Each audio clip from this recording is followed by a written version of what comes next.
Good morning, and welcome to the Unitarian Universalist congregation of Flint. If you're new to us, let me tell you a bit about us. We are an inclusive church that welcomes everyone regardless of income, education, sexuality. If you're searching for a church that believes love, the quest for justice, and the use of reason are some of the most important things, then our congregation might be right for you.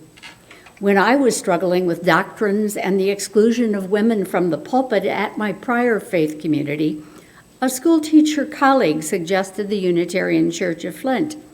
I arrived in 1966, and I'm still searching, learning, and acting to create a little heaven on earth. You could find a meaningful community for yourself and your family. If you'd like more information about UUism, or our congregation in particular, please feel free to contact one of our ministers or our office. The contact information is found on our website at uuflint.org. And now some announcements. Please save the date, March 21st from 1:30 to 2:30 p.m. at the UUCF parking lot. This is the kickoff for our canvas. It'll be a drive-through event, but if the weather's nice and you want to bring a chair and sit distanced apart and visit with friends, that's a possibility.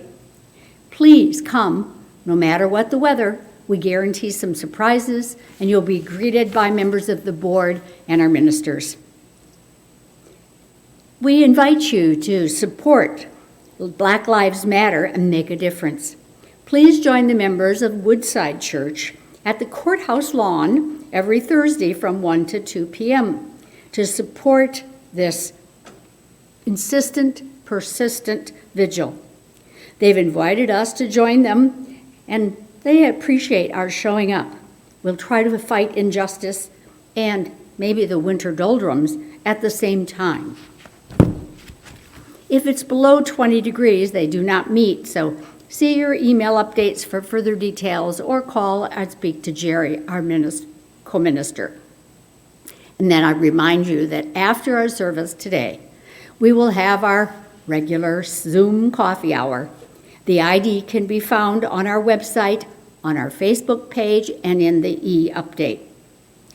We'll now begin our service with hymn number 348, Guide My Feet, and we're asking you if you feel moved to join us at home as the words show on the screen and Jennifer Howard plays.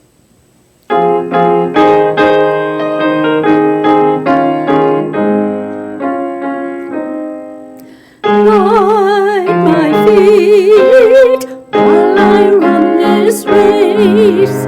Guide my feet while I run this race. Guide my feet while I run this race. For I don't want to run this race in vain, race in vain. Hold my hand while I run this race. Hold my hand while I run this race.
I now ask you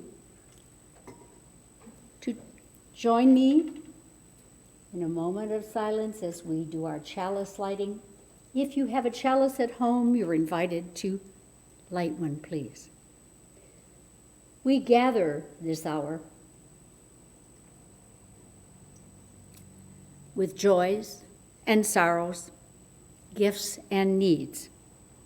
We light this beacon of hope, sign of our quest for truth and meaning, in celebration of the life we share together.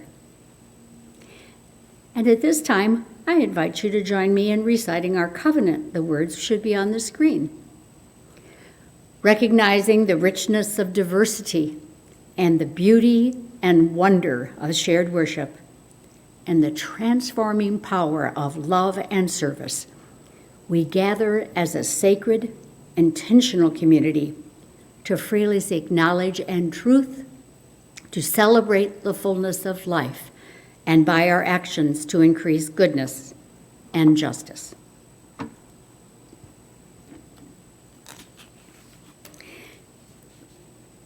Picking out opening words to set a tone for a service is always a challenge to me. So every time I sing hymn 1008 in our newer hymnal, I feel joy, hope, and peace. And when the liberal faith tradition at the Faith in Action organizing training I attended in 2008 gave the 30 minutes morning worship service at the Jesuit Retreat Center in La Jolla, California, we got everyone singing along this song. Father John Bauman, who is a Jesuit priest and founder of this organization, beamed and said to me afterwards, "I can always count on the Unitarians to get it right." The text, or the poem, if you like, goes, "When our heart is in a holy place, we're blessed with love and amazing grace. And when we trust the wisdom in each of us, every color, every creed and kind, and we see our faces in each other's eyes, then our heart is in a holy place.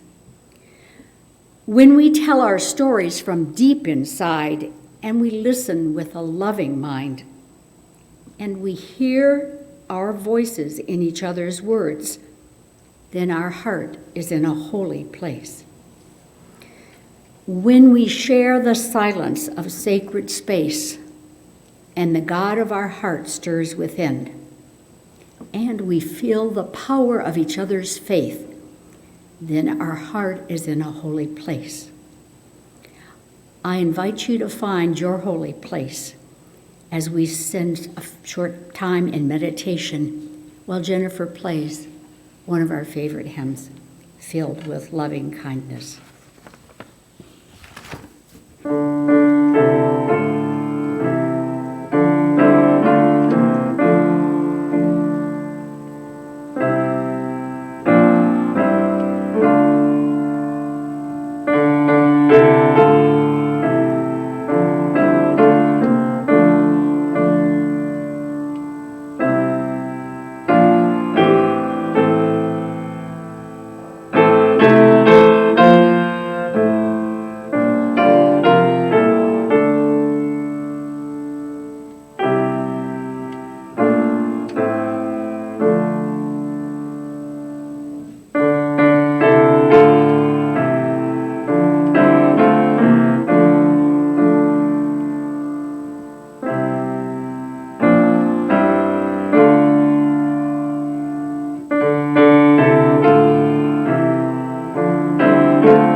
A homeless woman's early dawn.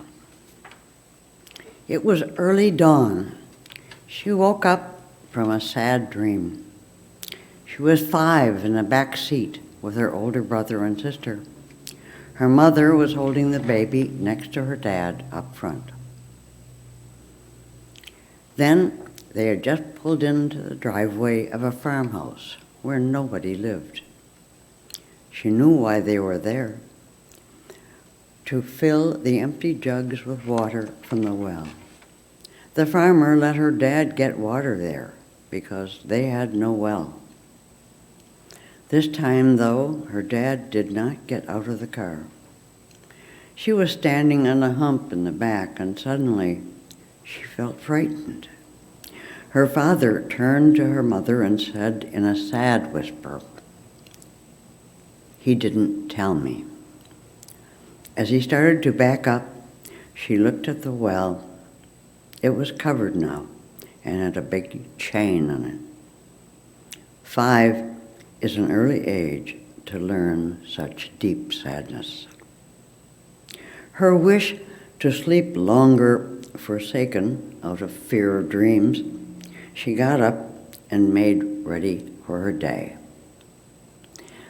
Thank heaven it was early summer. She smiled as she packed her shopping cart, thinking, wouldn't all those fancy folks who dole out spare change to my kind think it strange one such as I start each day with a thank heaven prayer? She thought back to when she began that morning ritual. It was, she figured, toward the end of her first week on the street. She had dreamed a sad dream then, too. The day the judge gave sole custody of her precious girl to her treacherous husband haunted her waking and sleeping hours for so long. But when she had the dream, after a hard week of just surviving on the street, she awoke with an anguished cry of, "Thank heaven my Thea isn't homeless." Feeling a bit of solace, having said it, she sought to build a shelter of sorts with the ritual. And P.S., poverty, such as she has known, is not a statement about her. It is an indictment of us.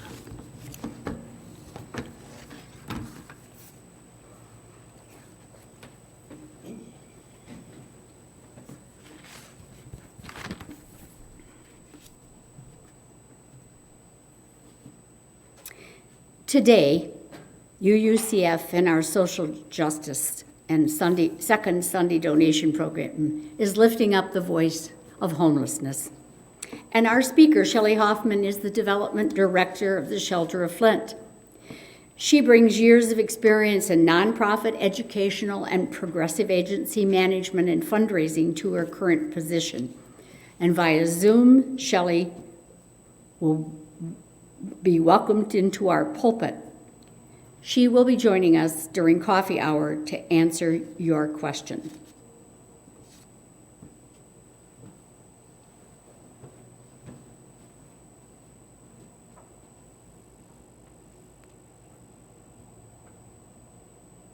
Good morning, and thank you for inviting me to be part of your service this morning. I'm Shelly Hoffman, and I have the pleasure of serving as the Development Director for Shelter of Flint. Your congregation has been a generous supporter of our mission. Thank you. And together we've worked to combat homelessness in our community. Today, I'd like to give you a brief overview of our history and what we do, as well as take a look at the impact COVID has had on our operations.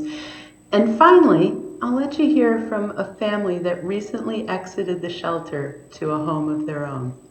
First, a bit of history. Shelter of Flint opened its doors in 1983 on the east side of Flint as a women's shelter. Over the years, the agency has adapted to meet the needs of our community. In 2013, we were gifted the Cedar Street Children's Center by the Child Welfare Society, and today this 78-bed emergency shelter is the centerpiece of our programming. It's complemented by our street outreach and our permanent supportive housing programs that work to move and keep formerly unsheltered individuals and families in a home of their own. Shelter Flint is not a night shelter. Our residents stay with us, usually 30 to 90 days, until they have the supports in place to find and stay in a home of their own. We have on staff a first shift and a second shift case manager to work directly with residents to help them find employment if they need it, sign up for benefits, negotiate other social services, and finally find a home where they can successfully stay. In 2020, over $500,000 in direct client support was committed to help clients secure and stay in a home of their own. This is in the form of security deposits, rent, and utility payments. Every night, there are about 200 individuals in shelters in Genesee County and countless others on the streets, in abandoned buildings, in cars, and in parks. Our outreach team works with those in the community who are living unsheltered. Staff provide food, clothing, and other necessities to this population and try to enroll them in a program that will move them into housing. It can be a long process to gain the trust needed in order to provide assistance, but our outreach team is persistent. They go out each day with a van full of needed items to homeless encampments and other places where those living unsheltered can be found, and they try to make a positive difference in their lives. In 2020, our emergency shelter provided more than 17,000 nights of shelter to 453 individuals from 195 families. We served nearly 52,000 meals and answered nearly 3,000 calls inquiring about emergency shelter. Our outreach team enrolled 42 individuals in their program, and 20 of those, nearly half, moved into permanent housing. And our permanent supportive housing team provided services to 242 individuals. One important note, homelessness disproportionately affects Black families. In 2019, according to the Ending Homelessness in Michigan annual report, 61,832 individuals in our state experienced homelessness, and 52% of these people were Black, despite only accounting for 14% of the overall state population. At Shelter Flint, that percentage swells to 74%. So, like most economic and public health disparities we encounter, combating homelessness is a social justice matter. One thing that makes Shelter Flint unique is that we are a family shelter. We accept single women with children, single men with children, couples, and single women. We are the only shelter in the area that is equipped to accept single men with children. Nearly 50% of all people in our state who experience homelessness are children. Last night, 30 children slept at our shelter, and typically they make up about 60% of our residents. For children who experience homelessness, education frequently suffers. In fact, students who experience homelessness have a 4-year graduation rate of 58%, compared to 81% for all students and 71% for economically disadvantaged students in Michigan.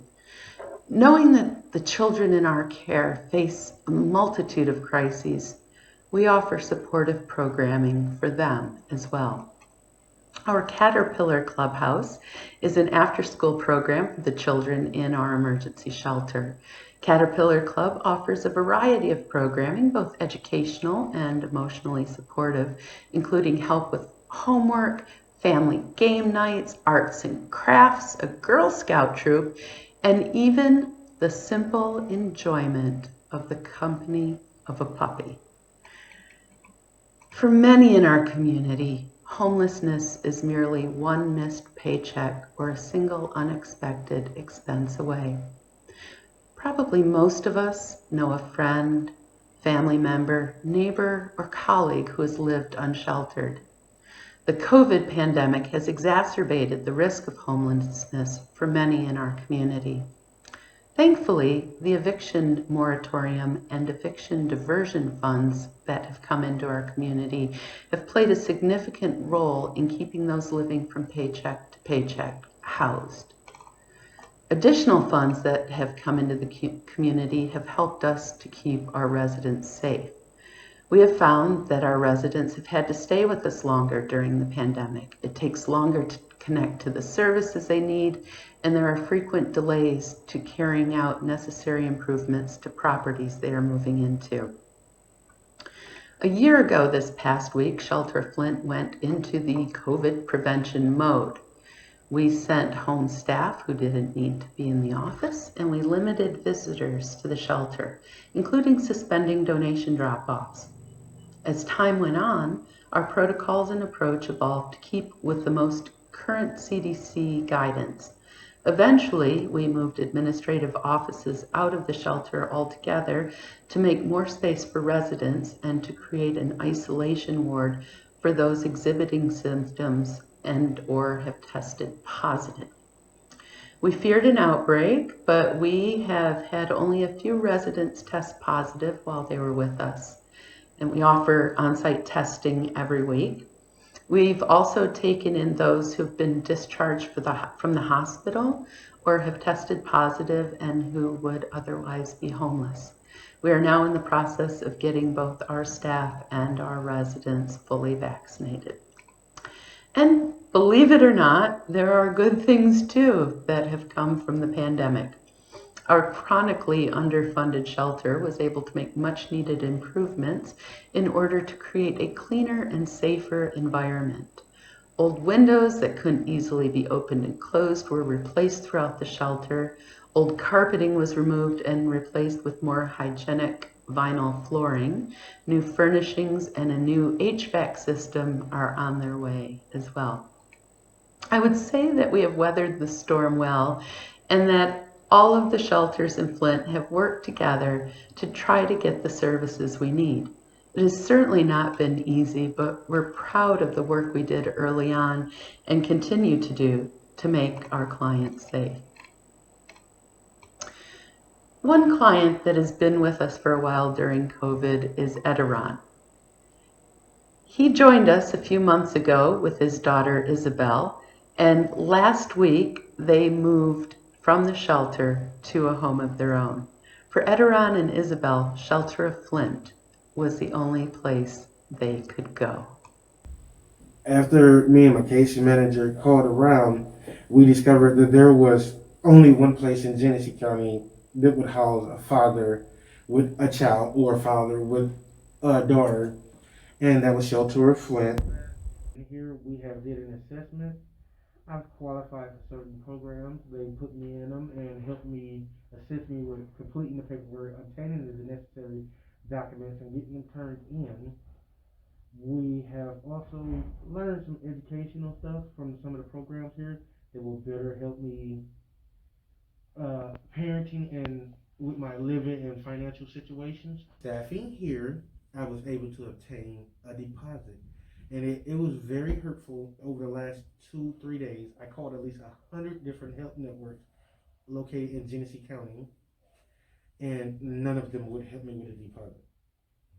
So it was phenomenal that Ms. Charmaine, case manager here, was able to call one of the places or most of those places and say, hey, look, this guy called you and he told you the truth. He's been trying to do this. You know, DHS is turning him down, talking about they lost paperwork. Can we get you some help? And she was somehow, through the grace of God, managed to get it for me. And that was, it made me jump for joy. I mean, that's the best way I could put it. Looking forward to receiving our keys and lease. I've been doing my little happy dance ever since we got the deposit money, which we just turned that over to the landlord and managing company yesterday, and she's already sent in my brief information. We just waiting for them to send out inspection, and probably after this interview, I'm going to be calling them like, hey, can you go send somebody because we're ready to move. Hopefully this week, because of the assistance I've obtained from case management here at Shelter Flint, hopefully the inspection is done on my apartment this week, and we can get our lease and keys and be in there by possibly Tuesday or Thursday. And my daughter likes her room because you have a what? Walk-in closet. It has my room's like kind of like a big space. Yeah, I gave her the bigger room because I'm actually doing this for the benefit of my kids. And I got a nice comforter. It has sheets, pillowcases from Jasmine. On behalf of Ediron, Isabel, and all of the clients of Shelter of Flint, thank you for your support. I'm so grateful to have been invited today to tell you a little bit about the work we do to combat homelessness in our community. We look forward to our continuing partnership and the positive impact it will have on so many lives. I'll be available during your coffee hour to answer any questions you might have about Shelter of Flint. And once again, thank you. We couldn't do this work without you.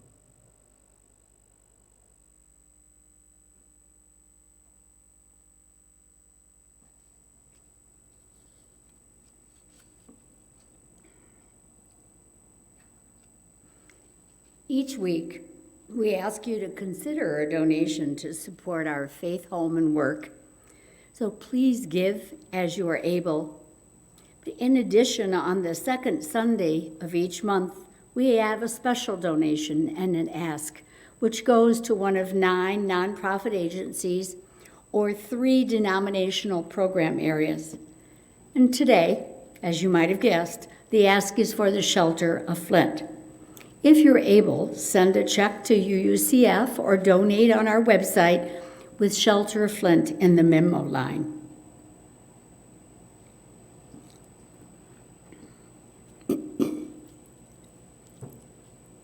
And now we invite you to enjoy music via video from our former member and friend. We all are God's hands and feet, eyes and ears and voice. We can all be angels for someone who needs just a little bit more love in their lives. If you think you've got nothing to give, like the world has stripped you bare, look deep inside your lovely soul. You will surely find something there. A song, a word, a smile to share. There are so many ways to reach out to each other. So many ways. Just start from where you are. We can all be someone's angel today. We are all God's hands and feet, eyes and ears and voice. We can all be angels for someone who needs just a little bit more love in their lives. We are all God's hands and feet, eyes and ears and voice. We are all God's hands and feet, eyes and ears and voice. Thank you, M.A. Now join Jennifer and I from home for our closing hymn, Kumbaya. The words you'll find on the screen. Please join us.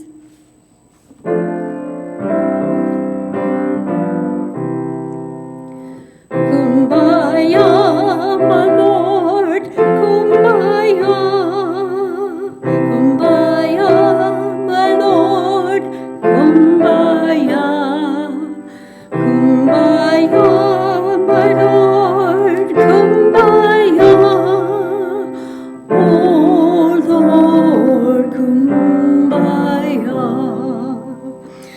Someone singing, Lord, Kumbaya.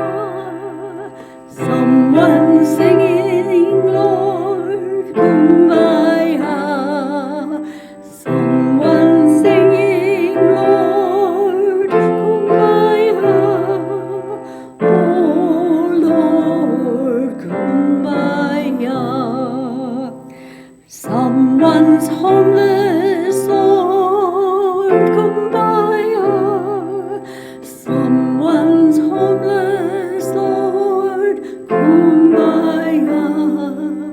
Someone's homeless, Lord, Kumbaya.